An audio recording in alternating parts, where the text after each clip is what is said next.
خوتي وخواتاتي المغاربة، السلام عليكم. هذا الفيديو فهو تكملة للفيديو اللي شفنا اللي درنا مؤخرا اللي كذا على الصمت والقيمة ديالو والفوائد الإيجابية ديالو على الحالة النفسية والبدنية ديال الإنسان. وهذا الفيديو إن شاء الله غادي نسميوه دير راسك سطل تعرف اش كاين في قاع البير، وهذا باش نفهموا بأن الحكمة عندها جوانب أخرى من غير الصمت، عندها كذلك طريقة تفكير وكذلك طريقة تدبير العلاقات ديالك مع الناس، أي نبينوا الفرق ما بين الذكاء وما بين الخبث.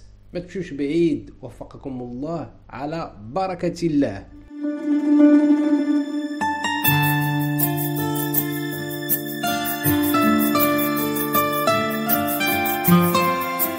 الحبيب عليه الصلاة والسلام في غزوة بدر تم أسر واحد الشاعر اللي كان سميته أبو عزة الجمحي. هاد أبو عزة الجمحي غادي نقول لكم بحال بغيتو تقولوا كان هو لوم دو لا كومونيكاسيون ديال قريش، أي كان إنسان مكلف بالإعلام. فكان خطير هاد الشاعر بحيث كان كيهيج قريش والقبائل العربية على محاربة المسلمين. وفي غزوة بدر تم أسره وجيء به إلى الحبيب عليه الصلاة والسلام، فبدا كيتمسكن حتى تمكن هاد ابو عزة الجمحي، بحيث بدا كيبكي على الرسول عليه الصلاه والسلام. قال له انا فقير وعندي ولاد بزاف، ما عنديش اللي يصرف عليهم الى اخره. فرق قلب الحبيب عليه الصلاه والسلام فاطلق سراحه، ولكن شرط عليه ما يعاودش يحارب المسلمين مره اخرى. فمسخوت الوالدين ابو عزة الجمحي بقلب المنافق لم يفي بالعهد، وتم أسره في غزوة أحد وجيء به إلى الحبيب عليه الصلاة والسلام. وبغى يعاود المسرحية ديالو أنه يبدأ يطلب ويرغب في الرسول عليه الصلاة والسلام ويبكي عليه باش يطلق السراح ديالو، ولكن الحبيب عليه الصلاة والسلام أمر بضرب عنقه. وهنا الحبيب عليه الصلاة والسلام سيقول قولته المأثورة والتي أصبحت حديث والله أعلم: لا يلذع المؤمن من جحر واحد مرتين. سيدنا عمر رضي الله عنه وأرضاه عنده واحد القولة مشهورة وقولة في غاية الحكمة، يقول: لست بالخب ولا الخب يخدعني. أشرح لكم بالدارجة. كيقول بأن أنا لست مخادعا، ولكن ما نبغيش اللي يخدعني. اتصال وثيق مع الفيديو ديال الصمت باش نبقاو في منظومة الحكمة ومنظومة تدبير العلاقات ديالنا الاجتماعية والمهنية والعائلية.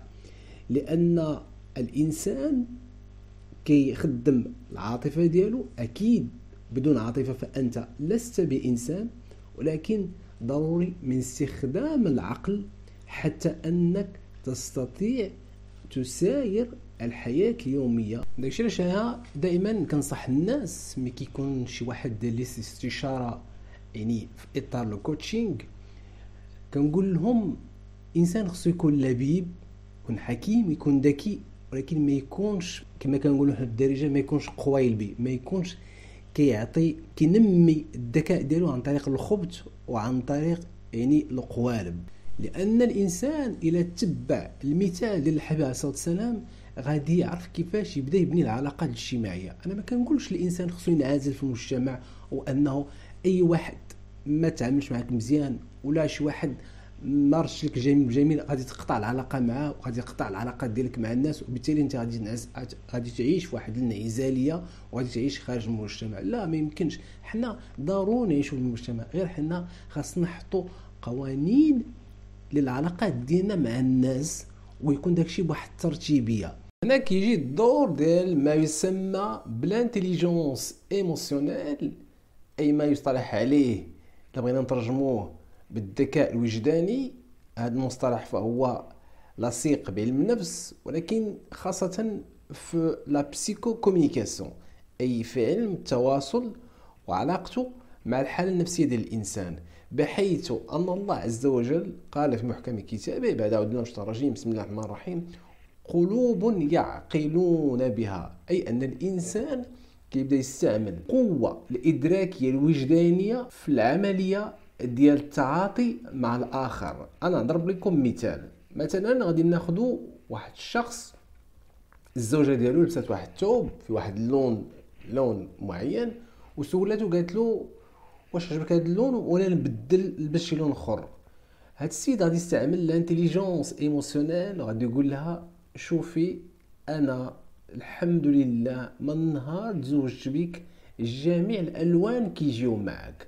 هو ربما يمكن ما عجبوش داك اللون ولا ربما بان ليه بانه ما غاديش معها في هذاك النهار، ولكن باش يخلي الزوجه ديالو على خاطرها ويخليها مرتاحه نفسانيا وهو يبقى في واحد لاغموني مع الزوجه ديالو، استعمل لانتيليجونس ايموسيونيل وقال لها بان جميع الالوان كيجيو معك، واكد على هذه المساله بانه من نهار تزوج بها هو كيعرفها بانها كلشي الوان كيجيو معها. وراه الحبيب عليه الصلاه والسلام كيضرب لنا امثله كثيره في هذا المجال. ناخذ مثال اخر، غادي نفترضوا بان واحد الشخص ديما كيعيط لك كيسولك على مثلا كيبغي شي معلومات شي استشارات الى اخره، كل ساعه كيعيط لك ساعه كيعيط لك. واحد النهار انت بغيتي تفهم داك الشخص بانه خصو يبدا يعول على راسو، غادي يعيط لك غايقول لك مثلا بغيت نسولك على واحد المساله من الناحيه القانونيه شنو خصني ندير. غتقول له شوف انت تبارك الله عليك سريع الفهم وكتكابتي بالزربه الاشياء وتبارك الله عليك، يعني زعما ما نخافش عليك. انا غادي نوريك واحد لو سيت واحد لابليكاسيون غادي تلقى فيها جميع المعلومات، وانا متيقن بانك تبارك الله ان فوا غادي تقرا هادشي بالزربه غادي تهضمو وغادي تعرف شنو اللي خصك المعلومه اللي انت كتقلب عليها. نضرب لكم مثال ثالث. واحد الشخص كيخدم معك انت ربما الشاف ديالو ولا المرؤوس عليه وجا كمل الخدمه ديالو وصيفطها لك باغ ميل ولا جابها لك باش تشوفها، انت ما تقولش ديك الخدمه ناقصه ولا ديك الخدمه فريمون خصك تعاودها. تقول له سي بيان صراحه عجبني المجهود اللي درتي ولكن tu peux faire mieux، انا كنت منتظر منك شي حاجه اكثر من هادشي، ولكن ce que tu as fait c'est très bien ولكن je préfère que tu améliores. وغتوريه بيان سور لي زاكس داميليوراسيون باش داك السيد غادي يتحفز ويمشي فرحان ومرتاح بانك انت tu l'as موتيفي، خلقتي فيه لا موتيفاسيون وعطيتيه داك الحافز باش انه يقدر يعاود الخدمه من جديد ويقدر يبوفيني هذيك الخدمه ويدير ان طرافاي ميور بارابور لو طرافاي اللي جاب لك. والله عز وجل لماذا قال قلوب يعقلون بها؟ لان الله ملي كيخلق الجنين في البطن ديال الام ديالو كيخلق ليه القلب قبل من الدماغ، وهنا كيجي الدور ديال العقل الذي يوجد في القلب.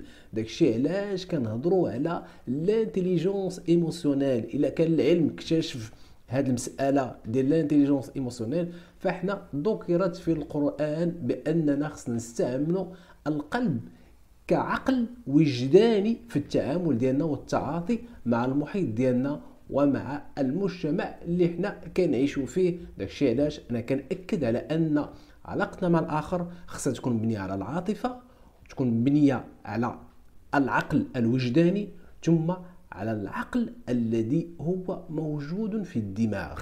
وهناك قصص عديده عشتها انا شخصيا واقعيه جد مركبه بعض الخطرات، وكنت دائما الحمد لله كننجح فيها وكنوصل الخبز الفران كما كيقولوا المغاربه باستعمال تقنيه السطل. ولكن نكتفي بواحد القصه اللي هي جد بسيطه ولكن المحتوى ديالها والدلاله ديالها عندها واحد العمق اللي يخلينا نفهموا كيفاش اننا ممكن نوصلوا الميساج عن طريق تقنيه السطل لبعض الناس اللي ما كتفهمش قيمه الناس اللي هما ايجابيين في الحياه. فصدفة واحد النهار كنتلاقى مع واحد الشخص اللي كان صراحة صديق، كان عزيز عليا وأنا كنت عزيز عليه بزاف. كان كيخدم معايا في واحد الشركة وكان دائما كيقول لي سي خالد انت صراحة واحد الشخص يحتذى به، وكان دائما يمدحني زعما بصدق وكيضرب بيا المثال في الشركة اللي كان كيخدم معايا فيها. غير هو كان ذاك العام باقي عاقل، كانت عنده لا ليسونس واضطر انه يغادر الشركة ويمشي يكمل قرايته. ومن ذي الوقت ما عاودش تلاقيت به حتى تلاقينا صدفة في واحد البلاصة. لقيته هو تبارك الله ولا موثق اي نوتير، وانا الحمد لله بتوفيق من الله عز وجل هذيك اكثر من 13 عام باش درت الشركه ديالي زعما ان توت بيتيت ستركتور اللي كتخليني كنعيش بالريتم اللي انا ديما كنت كنتقاتل باش نوصل لواحد لو مود دو في، واحد طريقه العيش اللي انا فعلا كنبغي نعيش بها. راه لا بغيتي تعيش مزيان خصك تعرف شنو هو المعنى اللي بغيتي تعطي الحياه ديالك، اي the meaning of life. كيقول لك يعني الا بغيتي تعرف كيفاش تعيش ولا شنو باغي دير، خصك تعرف بعدا شنو هو المعنى اللي بغيتي تعطي للصيروره ديالك في الحياه. انت شنو هو المعنى اللي بغيتي تعطي لطريقه العيش ديالك، شنو هو المعنى اللي بغيتي تعطي للطريقه باش انت كتفاعل في الحياه، وشنو هما الاهداف ديالك في الحياه، شنو هما الاشياء اللي انت باغي تحققهم، شنو هما الاشياء اللي انت باغي تخليهم كاثر. راه حيت الخطير هو ان عدد كبير من الناس عايشين ولكن ما عارفش علاش هو عايش بعشوائيه. داكشي علاش كتلقى حتى علاقته مع الناس فيها واحد العشوائيه، فيها التساطيح، كيولي فيها الكذوب، كيولي فيها فهمتيني القوالب كما قلنا. وبالتالي كنعيشوا في واحد العلاقات اللي هي دائما متوتره، دائما فيها النزاعات، دائما فيها الحقد، دائما فيها الغل. وبالتالي كنلقاو راسنا عوض ما كنعيشوا في طمأنينة كنبداو كنعيشوا في عداوات، وكنعيشوا دائما في اننا نقلبوا كيفاش نواجهوا هذاك العدو. الوغ حنا في حاجه اننا نكونوا كنعيشوا في سلم، ويكونوا عندنا اصدقاء اكثر ما يكونوا عندنا اعداء. ويمكن يكون عندنا صديق كنختلفوا معاه وما كنتفقوش معاه، ولكن كنديروا معاه ما يسمى بلا ديستانس. كيقول واحد المثل فرنسي لا ديستانس جينير لو ريسبي، وانا غنشرح لكم. لان المسافه اللي كتوضع ما بينك وبين الشخص او ما بينك وبين الناس داخل المجتمع هي اللي كتحدد نوعيه الاحترام وقيمه الاحترام اللي انت غادي بتحصل عليه من عند الناس. وبالتالي فانت اما غادي تحصل على واحد الاحترام اللي هو ذو قيمه مضافه واللي هو كيخدم المصالح ديالك وكيخدم الحياه الشخصيه ديالك، والا فانت كتكون درتي واحد الاختراق للخصوصيه ديالك، واحد الاختراق للحياه الشخصيه ديالك بلا ما كتشعر.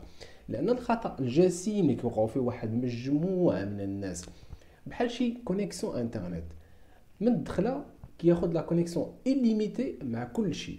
كاين اللي كاع كيمشي بعيد كيدير لا فيبر اوبتيك، كتلقى ناس 3 شهور 6 شهور كيطلقوا. انا شخصيا كنعرف امثله كثيره بحال هذا الشيء. علاش؟ لان الناس كونسومون لا كونيكسيون ديالهم قبل الزواج، وبالتالي ما بقى عندهم ما يعطيو، سكيفيكو كيولي الجفاء وكتولي العداوه. تلقى جوج الناس مصاحبين كيجي عندك يقول لك فلان الله يعمر ليه الدار اخويا، داك النهار خرجنا تغدينا وداك المره عرض عليا العشاء ومشيت معاه لواحد الحفل ديال دارهم سبحان الله الله يعمر لهم الدار. كتجوج السيمانه كيجي يقول لك الله ينعلها سلعه. علاش؟ اخويا داك النهار انا كنعيط ليه وطافي التليفون صدفه كندوز كنلقى اخويا جالس فواحد القهوه مع شي ناس وانا طافي عليه التليفون. علاش؟ لان ما بقاش عندهم مصلحه بيا، لاننا للاسف ما كنحطوش ضوابط وقواعد واخلاقيات في علاقتنا داخل المجتمع مع الاخر. لان الناس الاشكال الكبير ديالهم هو انهم كيعيشوا ما يسمى بليماجينير ايموسيونيل، اي انك كتخيل واحد الشكل، كتخيل واحد النوع من العلاقه وكتامن بها، وهذاك الشيء اللي انت كتخيله كيدور غير في الوجدان في المخيله ديالك. اما عند الاخر فهو ربما كينظر لك بطريقه اخرى. داكشي علاش كنلقاو واحد العدد كبير من الازمات النفسيه. وانا سمعت قصص عديده ديال هاد العشوائيه وديال هاد اللا عقلانيه. فمن بعد واحد 3 المكالمات هاتفيه اتفقنا باش نشربوا قهوه حدا المكتب ديالو. فعلا داكشي اللي وقع. انا بكل صدق وبتجريب علمي وميداني بان لي بان السيد اللي كنت كنعرف شحال هادي ماشي هو نفس الشخص، بحيث كاين واحد التغيير كبير في الشخصيه ديالو. ولكن انا ما خديتش هاد المساله بعين الاعتبار، بحيث انا نصيحه كنعطيها لكم: انسان ما يكونش كيتسرع في اتخاذ القرارات. ممكن تكون بيتي كتكون واحد الفكره واحد الحكم على واحد الشخص، ولكن ما تسرعش وتاخذ قرار. لان لا بغيتي توصل لقاع البير خصك تمشي دقه دقه وتمشي بتأني حتى توصل القرار النهائي، اي انك تكون عندك ما يسمى بالفاكتوال، يعني يكون عندك الدليل القاطع بان هذاك الشخص هذاك الشيء ما خدامش لك. المهم اتفقنا اننا نعاود نتشوفوا مره اخرى، ما كتبش بقينا كنتعيطوا في التليفون ولكن ماشي بزاف، لدرجه ان بعض الخطرات كنت كنعيط له ما كيجاوبنيش، كنقول السيد مشغول بحكم يمكن كيديبلاصا، بحكم انه كيمشي للاجتماعات، كيمشي للمحافظات الى اخره. واحد النهار كنهضر معاه في التليفون، كنظن هو اللي عيط ليا وقال لي راه عندي واحد المشكل، مازال ما لقيتش شي اسيستونس مزيانه. انا بحكم التجربه ديالي ولا ازكي نفسي على الله، عندي واحد الباع طويل في هادشي ديال الريكروتمون. قلت له شوف انا عندي ان تري بون بروفيل غادي نصيفطو لك. فعلا صيفط لواحد السيده عندها الاجازه في القانون الفرنسي، وفعلا سيتي لو بروفيل اللي كان كيقلب عليه. المضحك في هذه العمليه هو ان السيده مشات دارت لونتروتيان وقبلها بدات معاه، وانا الغد اللي عيطت باش نشوف المآل ديال هذاك لونتروتيان كنتفاجئ بان السيده راه بدات معاه وهو ماش التليفون باش يعيط ليا يقول لي راه فعلا السيده مزيانه راه بدات معايا سي لو بون بروفيل اللي كنقلب عليه. حتى المساله ما خديتهاش بعين الاعتبار، لانني قلت هادشي انا صراحه مولف عليه مع الشركات. كيقدر يبدا معاهم الشخص وما كيبغيوش يقولوا لك، يمكن كيبغيو يشوفوا واحد اليومين 3 ايام سيمانه ديك يعيطوا لك يقول لك راه هذاك البروفيل راه مزيان. ففعلا التحليل والتخمين ديالي صدق في محله، لانني بعد واحد 3 4 حتى 5 المكالمات الا شي مره واحده انا باقي كنتذكر وجاوبني غابيدمون، وكان دائما كيعلل بانه غادي في ديبلاسمون ولا غادي شاد الطريق. المهم انا قلت بانني فعلا اصبت في التحليل ديالي لهذا الشخص. جات كورونا كلشي سد، خرج هذيك السيده من الخدمه. هذه المساله عاديه كنتفاهمها. مرات كورونا واحد النهار كنتفاجئ بانه كيعيط ليا، انا جاوبته بكل اريحيه بالابتسامه، سلمت عليه، ما خليتوش يفهم بانني واخد موقف ولا، لان فعلا انا ما واخدش موقف، ولكن انني خلقت ان ديستانس بيني وبينه وهو حس بها. قال لي صافا كلشي بخير الى اخره. قال لي تنعاود نعيط لك. قلت له واخا مرحبا. دازت واحد الفتره قصيره كنظن شي سيمانه ولا جوج عاود عيط ليا، السلام عليكم صافا بخير. المهم سلم عليا، بدا كيدخل ويخرج في الهضره، حسيت به المهم كيوقع له ان سكون ابل ان بلون، يعني باغي يوصل شي معلومه ما قدرش، وقال لي والمهم ضروري نشوفك. قلت له مرحبا. وانا ديك الساعه كنت كنستعمل معاه ما يسمى بتقنيات دير راسك سطل، تعرف اش كاين في قاع البير. هي هاد المتلفه هي انا كنستعملها مجازا، اي انك كتستعمل بمعنى اخر الحيله احسن من العار، ولكن في نفس الوقت فهمت بانه هذاك السيد كان باغي يقضي مصلحته، كان باغي بروفيل 99% انا كنت متيقن بانه باغي شي اسيستونت، لانه بيان سور غادي واحد يصيفط لك اسيستونت بلا ما تخلصوا بلا حتى شي حاجه، ماشي بحال تعيط لشي كابين دو ريكروتمون وغادي تخلص عليه، ولا تمشي لانابيك وخصك تمشي تضيع وقتك وتجيب لي سي في ودير لي زونتروتيان الى اخره. للاسف ما دارش بالحديث ديال الحبيب عليه الصلاه والسلام انزلوا الناس منازلهم، وانا فعلا كلاسيتو وخلوته يفهم بان المسافه اللي كانت ربما مسافه قريبه بيني وبينه اليوم كاينه واحد المسافه اللي هي كبيره، خاصو يحترم هذيك المسافه. مادام انا عطيه الفرصه انه كيعيط ليا في التليفون، لانني كون بغيت نحيد المسافه نقتلها كاريمون غادي نسوبريميه ولا نبلوكي التليفون ديالو. هاد القصه هو انني انا هاد الشخص في التدبير ديالو دزت من الوجدان الى العقل، اي كنت ناوي ندير معاه واحد علاقه حب واخاء كاصدقاء، ولكن من باليا بانه انسان لا يستحق. فانا من عيط ليا استعملت معاه الصواب، اي ان ديك الساعه كنت معاه غاسيونيل 1+1، اي استعملت معاه العقل وخلوته يفهم بان اليوم علاقتنا فهي علاقه مبنيه على الاحترام، اي اننا ما يمكن لناش نكونوا اصدقاء حميمين. وبالتالي خرجته من دائره المعارف المقربه ومن دائره الاصدقاء والناس اللي هم قراب ليا اجتماعيا ومهنيا، لانه يمثل بالنسبه لي الفشل الاخلاقي والاجتماعي. دونك هادشي اللي بغيت نقول لكم، بان الانسان خصو يكون ذكي وما يكونش خبيث، لان الانسان الذكي اللبيب هو اللي كيعرف كيبقى دائما كيحافظ على المصالح ديالو، كيحافظ على الناس وعلى العلاقه الطيبه مع الناس. الخلاصه اللي بغينا نخرجوا بها من هذا الفيديو هو ان الانسان كل ما حط ضوابط وقواعد اجتماعيه كتخليه كيتحرك بها داخل المجتمع، المشاكل كتنقص في الحياه ديالو وكتنقص في علاقته مع الاخر. علاش؟ لانك كتكون داير بحال انشاء دو كاليتي اللي كتخليك كتبع هذوك القوانين اللي انت مسطرها في هذيك العشاقت،